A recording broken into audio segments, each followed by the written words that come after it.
रुपया 2 महीने के ऊंचे स्तर पर जा पहुंचा है। डॉलर में गिरावट से रुपए को ये सहारा मिला है।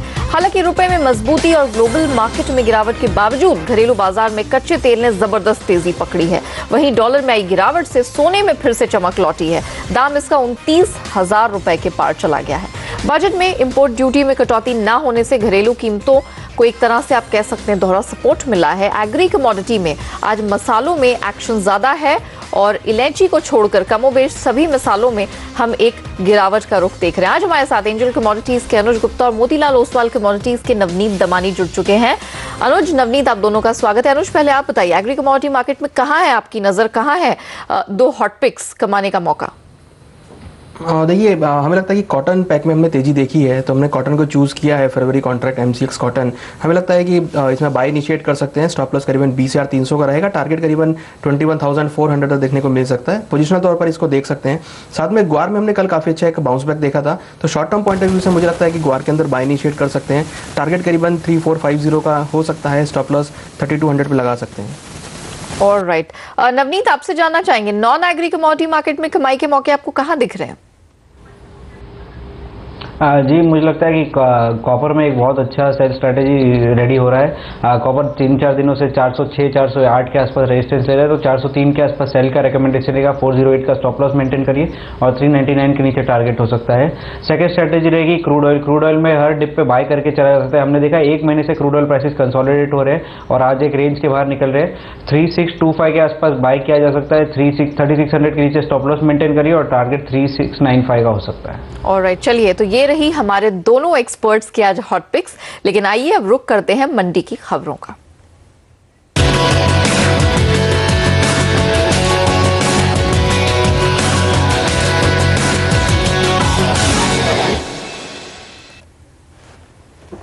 बजट के तुरंत बाद चीनी की कीमतों में बेतहाशा तेजी आई है। हाजिर में चीनी का दाम 20 रुपए से लेकर 120 रुपए तक उछलते दिखाए। दिल्ली में आज चीनी 120 रुपए ऊपर बिक रही है। मुंबई की बात की जाए, होलसेल मार्केट में चीनी पहली बार 4,000 रुपए क्विंटल के पार चली गई है।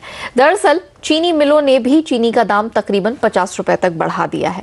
इस पर बात करने के लिए हमारे साथ बॉम्बे शुगर मर्चेंट एसोसिएशन के सेक्रेटरी मुकेश कुवाड़िया जुड़ चुके हैं। मुकेश जी, स्वागत है। ये बताइए, ऐसा क्यों हो गया कि चीनी के दाम बढ़ते ही चले जा रहे हैं? क्योंकि ये 2 साल महाराष्ट्र और कर्नाटका और तमिलनाडु में सूखा की वजह से प्रोडक्शन कम हो रहा है। तो लास्ट ईयर 251 लाख टन का इंडिया में प्रोडक्शन हुआ था। इस साल अभी एस्टीमेट आ रहा है 212 से 215 लाख टन का एस्टीमेट आ रहा है और सामने अपने पास कैरी फॉरवर्ड 77 लाख टन है। तो पूरा सीजन के लिए देखेंगे तो सफिशिएंट है, लेकिन एंड ऑफ द सीजन हमारे पास खाली 42 लाख टन ओपनिंग स्टॉक रहता है। जो अक्टूबर महीना, तो अक्टूबर महीना त्योहार का महीना है, वहाँ ज्यादा से ज्यादा खपत होने वाली है शक्कर की। तो हिसाब से हैंड टू माउथ है, इसके हिसाब से थोड़ी तेजी बरकरार रहेगी इस साल। तो ये बताइए, ऐसी स्थिति में आपने सप्लाई साइड का तो क्रंच बता दिया, लेकिन डिमांड कैसी है? क्योंकि खबरें निकल कर आ रही थी कि यहाँ पर डीमोनेटाइजेशन की वजह से पिछले 2 महीनों में डिमांड पर भी खासा असर पड़ा है। तो उस हिसाब से डिमांड और सप्लाई की पैरिटी तो सिमिलर ही बैठनी चाहिए। नहीं, डिमांड बढ़ रही है क्योंकि अभी आगे दिखता है कि प्राइस बढ़ेंगे, तो बड़े बड़े कंज्यूमर हैं, उन लोग अपने कॉस्टिंग के लिए भी चीनी लेके रखेंगे ना, आगे उनके फैक्ट्री के हिसाब से। क्योंकि आगे दिख रहा है कि और तेजी का माहौल बन रहा है और इंटरनेशनल मार्केट भी आप इंपोर्ट करेंगे तो उसके भी कॉस्टिंग 42 से 43 रुपए के आसपास हो रही है। इसी हिसाब से सब जगह खरीदी निकल रही है और अभी मनी की पोजीशन तो नॉर्मल हो गई है। कितना और जारी रहेगी? आप कीमतों को कहाँ तक का स्तर छूते देख रहे हैं? अभी आज के हिसाब से कम और 100 रुपया की तेजी दिख रही है अभी 15-20 दिन में। 20 दिनों में 100 रुपए तक और चढ़ सकते हैं चीनी के भाव। शुक्रिया अब मुकेश जी हमारे साथ जुड़ने के लिए और वो डिटेल रखने के लिए। अनुज हमारे साथ इस पर बात करने के लिए बने हुए। अनुज, जिस प्रकार से ये कारोबारी हमें बता रहे थे कि सप्लाई साइड का इस बार स्क्वीज देखने को मिल रहा है, ऑल्दो डिमांड इनको लगता है कि आने वाले कुछ समय में और ज्यादा रहेगी, फेस्टिव की या शादियों की डिमांड निकल कर आएगी। हाजिर के तर्ज पर हमने देखा है वायदा भी आज भागा है, तो आप क्या इन लेवल्स पर खरीदारी की रिकमेंडेशन देंगे अपने क्लाइंट्स को? हाँ देखिए नेहा जी, बिल्कुल जो शुगर में तेज़ी देखने को मिली है वो टोटली फंडामेंटल बेस पर है, जहाँ पर हमने क्रॉप में और जो प्रोडक्शन है उसमें कमी देखी है। मुझे लगता है कि शुगर के अंदर अगर हम टेक्निकल चार्ट्स पर देखें तो एक अच्छा ब्रेकआउट बनता हुआ दिखाई दिया है, और हमने कल ही काफ़ी अच्छे वॉल्यूम यहाँ पर एड ऑन होते हुए दिखाई दिए हैं। मुझे लगता है कि शुगर में तेज़ी का माहौल बन सकता है। हालांकि जो NCDX का मार्च कॉन्ट्रैक्ट है वो करीबन 3850 के अराउंड चल रहा है। मुझे लगता है कि इसमें भी बाय बन सकता है, और ऊपर भाव करीबन अगर हम शॉर्ट टर्म में देखें तो करीबन 3900 से लेकर 4000 तक की रेंज में आते हुए देखे जा सकते हैं। तो ओवरऑल अगर हम देखें तो शुगर मुझे लगता है कि आने वाले दिनों के लिए एक बेहतर ऑप्शन हो सकता है बाइंग साइड में ट्रेड करने के लिए। ओके, यानी कि चीनी आगे और महंगी होगी, और वायदा में अगर आप ट्रेड करते हैं तो आपको खरीदारी करके यहां पर अच्छा खासा मुनाफा हो सकता है। एक और कमोडिटी हमारे रेडार पर है, वो है सोना। सोने में हमने जबरदस्त कमबैक आता हुआ देखा है। ग्लोबल मार्केट में दाम 1% तक उछल गए। आज $1220 तक का स्तर हमने छूते हुए देखा है। फिलहाल अगर आप स्क्रीन पर नजर डालें, $1221 के पास सोना चला गया है। घरेलू बाजार की बात की जाए, 29,170 के ऊपर ट्रेड हो रहा है। 300 रुपए की जबरदस्त तेजी यहां पर देखने को मिली। नवनीत हमारे साथ बने हुए। नवनीत, इतना जबरदस्त सपोर्ट एकाएक सोने को मिला कहां से? जी, हमने देखा है कि डोनाल्ड ट्रंप के जो 3-4 कमेंट्स रहे लास्ट एक हफ्ते में, वो थोड़े वोलेटिलिटी वाले कमेंट्स रहे, और मार्केट में थोड़ी अनसर्टिनिटी डेवलप हो गई है। Be it banning Muslims from entering US, या जो फार्मास्यूटिकल कंपनीज के साथ उन्होंने बैठक की, और भी जो भी डिसीजन उन्होंने लास्ट 10-15 दिन में लिए, उससे ग्लोबल अनसर्टिनिटी काफ़ी हद तक सेट इन हो गई है। और फंड मैनेजर्स अनसर्टिनिटी के टाइम एक ही तरफ रुख करते हैं, वो है सोना। हमने देखा है कि डॉलर इंडेक्स भी अच्छा करेक्शन देख रहा है। 103 लेवल से जो रिट्रेसमेंट दिया है, आज 100 का लेवल ब्रेक करके सस्टेन कर रहा है। तो जब तक डॉलर इंडेक्स में भी वीकनेस रहेगी, पूरा फंड डाइवर्ट होगा गोल्ड की तरफ। और अल्टीमेटली हम देख रहे हैं कि इंडियन टर्म्स में भी रूपी की वोलेटिलिटी कुछ हद तक वेरी कर्टेल्ड है। तो इंटरनेशनली टेक्निकली ऑल्सो 1180 के ऊपर 1220 1240 के लेवल्स देखने मिल सकते थे, जो कि हालांकि हम देख रहे 1220 1221 के आसपास चल रहा है। तो ऑल दीज फैक्टर्स कंबाइंड एक बहुत अच्छा पिक्चर क्रिएट कर रहे हैं गोल्ड के लिए, और आने वाले दिनों में और थोड़ी हम तेजी देखने मिल सकती है यहाँ पर। ओके, नवनीत, आपकी आज की पिक, आपकी पसंद भी सोने में रही है। क्या लगता है आने वाले कुछ दिनों में या हफ्तों में 30,000 का आंकड़ा भी ऊपर टूटेगा? जी नेहा, हमने देखा कि करीब 7 से 8% की रैली ऑलरेडी लास्ट 2 हफ्तों के अंदर सेट इन हो चुकी है। मुझे लगता है प्राइस यहाँ से 200-300 रुपये करेक्ट हो जाए तो ज़्यादा बेटर लेवल रहेगा एंटर करने के लिए। 28,000 का लेवल मुझे नहीं लगता है कि वापस से देखने मिलेगा आने वाले कुछ दिनों में, या टूटता हुआ नजर आ रहा है। अपसाइड पोटेंशियल 29,800 और 30,000 की रेंज में पॉसिबली देखने मिल सकता है। एक और सवाल नवनीत, इससे पहले कि मैं ब्रेक में जाऊं, फिजिकल डिमांड काफी लल रही है, खासतौर से 2016 अगर पिछले कुछ सालों में देखा जाए तो फिजिकल डिमांड के लिहाज से काफी खराब रहा है। इंटरनेशनल सर्वेज भी इसी तरफ इशारा करते हैं। क्या उसका आगे जाते हुए कोई असर आप देख रहे हैं? जी, फिजिकल डिमांड तो जब मार्केट ट्रेंडिंग रहता है और तेजी का डायरेक्शन पकड़ता है, तब फिजिकल डिमांड अपने आप राइज हो जाती है। कभी भी मार्केट जब करेक्टिव फेज में रहता है तो we generally see that physical demand हमेशा डल रहती है, और मार्केट पिछले कुछ महीनों से साइडवेज टू करेक्टिव मूड में था, और काफ़ी ग्लोबल अनसर्टेनिटीज को फैक्टर इन करके मार्केट को ये चाल नहीं समझ रही थी कि अल्टीमेटली जाना का है। बट नाउ अनसर्टेनिटी और जो भी फैक्टर्स करने थे इवेंट, वो काफ़ी हद तक प्लेस्ड इन है। 3 रेट हाइक की सिनेरियो भी प्लेस्ड इन है। डोनाल्ड ट्रंप की वजह से जो अनसर्टेनिटी क्रिएट हो सकती है वो भी प्राइस्ड इन है। तो यहाँ से अपसाइड पोटेंशियल ज़्यादा रहेगा, उसके चलते फिजिकल डिमांड भी आने वाले दिनों में देखने मिल सकती है। ओके, अनुज, आपसे एक सवाल, क्योंकि आप रुपए को ट्रैक करते हैं, रुपया डॉलर के मुकाबले 2 महीने की ऊंचाई पर पहुंच गया है। क्या यह संकेत है कि एक तेजी वापस लौट रही है? क्या खरीदारी की जा सकती है?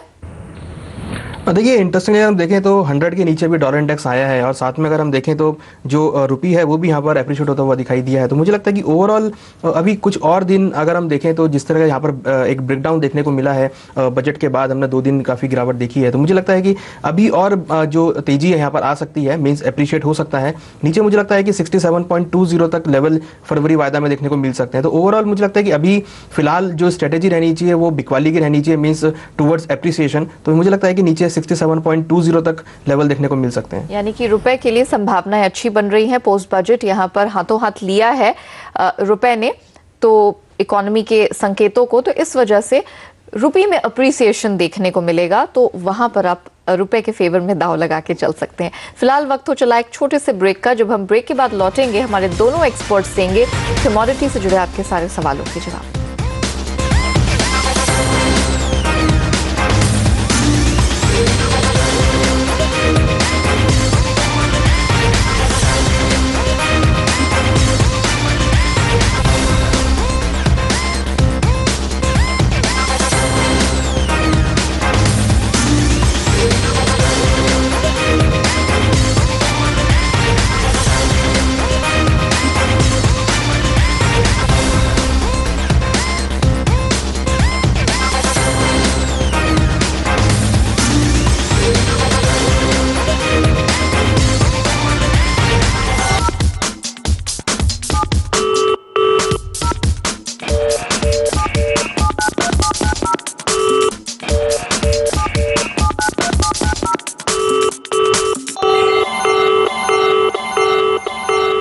Welcome back. सवाल जवाब का सिलसिला शुरू करेंगे। सनश्री जैन हमारे साथ फोन लाइन पर जुड़ चुके हैं। नमस्कार, क्या सवाल है आपका?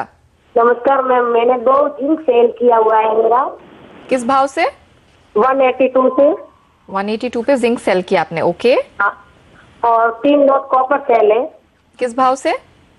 कॉपर भी वो कॉपर तो बहुत ही सस्ते भाव से किया था, 370 से।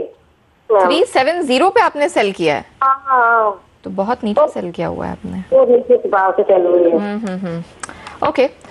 बेस मेटल्स में काफी उठापटक रही है, कॉपर में आज दबाव है, लेकिन 370 पर इनकी सेल की पोजीशन नवनीत क्या लग रहा है, अचीव हो पाएगा?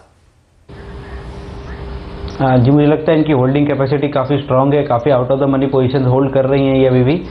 मैं अगर ये एवरेज कर सकते तो मैं सजेस्ट करूंगा कि 403 405 के रेंज में और कॉपर सेल किया जा सकता है।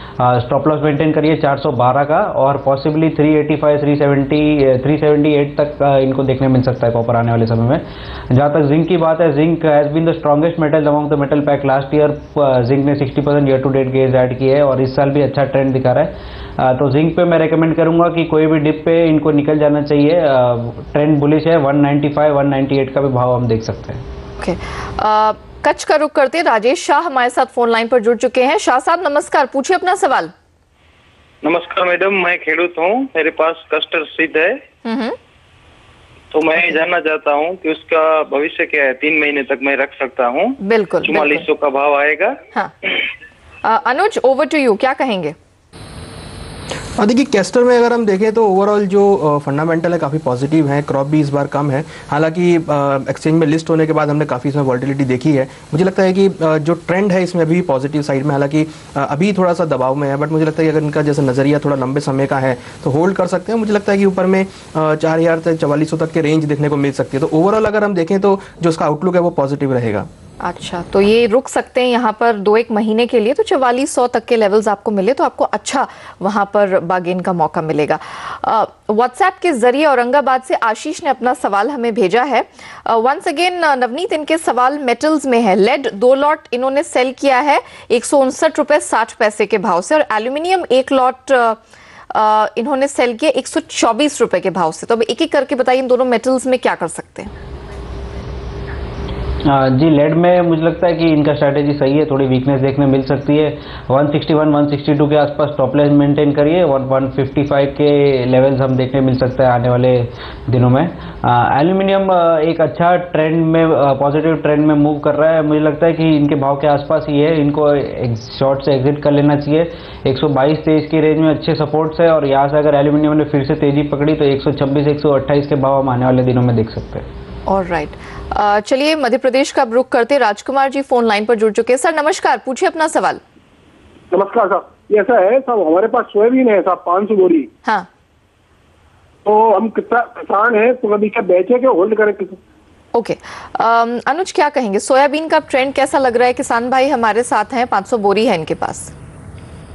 देखिए सोयाबीन अगर हम टेक्निकल चार्ट्स पे देखें या प्राइस वाइज देखें तो काफ़ी लोअर आ चुके हैं, और हम देख रहे हैं कि यहाँ पर जो वॉल्यूम है वो बढ़ता हुआ दिखाई दिया, और जो एक्यूमुलेशन यहाँ स्टार्ट होता हुआ दिखाई दिया। फिजिकल मार्केट में भी देखें तो भाव नीचे आने की वजह से जो खरीदारी है वो यहाँ लौटती हुई दिखाई दी है। तो मुझे लगता है कि इनको इस रेट पर यहाँ पर रुकना चाहिए, क्योंकि मुझे लगता नहीं है कि इस रेट से भाव ज़्यादा नीचे जाएंगे। तो हमने कल भी यहाँ पर एक अच्छी रैली देखी थी, मुझे लगता है कि इनको होल्ड करना चाहिए। इनिशियली जो हम टारगेट कर रहे हैं वेरी शॉर्ट टर्म, करीबन 3100 से लेकर 3150 तक के लेवल देखने को मिल सकते हैं।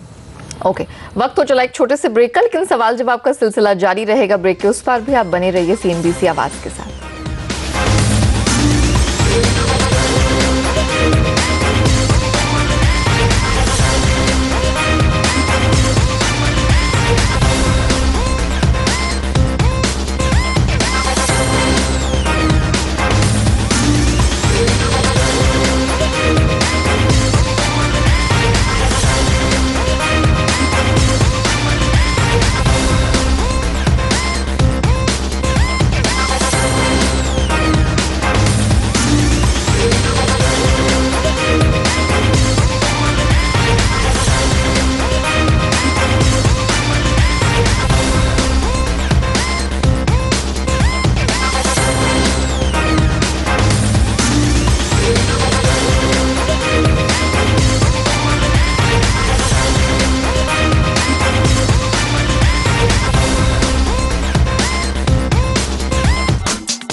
गाजियाबाद से महेंद्र जी हमारे साथ फोन लाइन पर जुड़ चुके हैं। सर नमस्कार, क्या सवाल है आपका?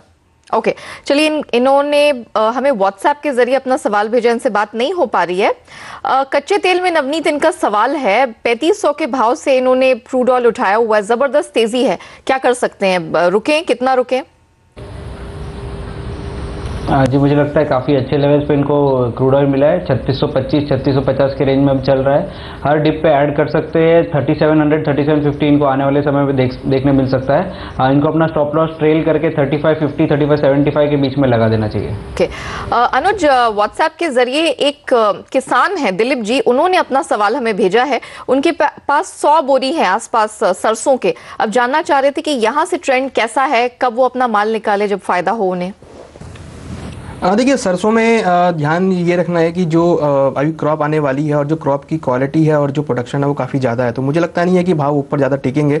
तो बेहतर है कि अगर उनको रेट मिलता है तो निकल जाएं, क्योंकि जब अराइवल स्टार्ट होंगे, क्योंकि अगर हम नॉर्थ इंडिया की बात करें तो यहाँ पे काफ़ी अच्छी क्वालिटी और क्वांटिटी दोनों ही सरसों की दिख रही है। तो मुझे लगता है कि भाव में एक प्रेशर देखने को मिल सकता है। तो बेहतर है कि अगर उनको रेट मिलता है तो निकल जाए, नहीं तो हो सकता है कि उनको लंबा होल्ड करना पड़ सकता है। लेकिन ये नीचे गिरावट कितनी आएगी? क्योंकि हम देख रहे हैं कि ऑयल सीड कॉम्प्लेक्स में सोयाबीन, जैसे आपने बताया, काफी स्ट्रांग लग रहा है। तो अमूमन हम देखते हैं एक फंडामेंटल इम्पैक्ट पूरे कॉम्प्लेक्स का भी होता है। तो अगर गिरावट आती है तो कितनी आएगी?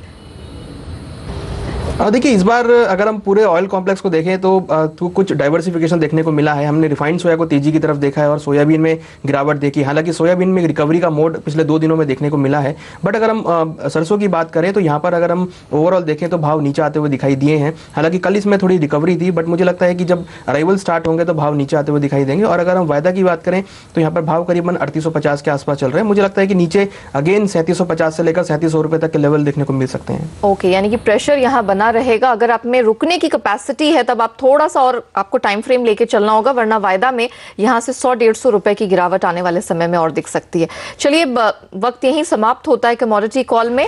नवनीत, जाने से पहले आपके डिस्क्लोजर। जी, हमने इनमें से कुछ स्ट्रेटेजीज अपने क्लाइंट्स को सजेस्ट किए। मेरी कोई पर्सनल पोजीशन नहीं है। ओके, अनुज, आपके डिस्क्लोजर। हमारी कुछ भी पर्सनल पोजीशन नहीं है। हमने क्लाइंट्स को और अपनी कंपनी में रिकमेंड की है, तो हमारे जो क्लाइंट्स हैं उनकी पोजीशन इसमें हो सकती है। ऑलराइट, अनुज, नवनीत, बहुत शुक्रिया समय निकालकर हमारे साथ जुड़ने के लिए और हमारे सारे दर्शकों के सवालों के जवाब देने के लिए। तो फिलहाल हमें दीजिए इजाजत, लेकिन आप बने रहिए, देखते रहिए CNBC आवाज। नमस्कार।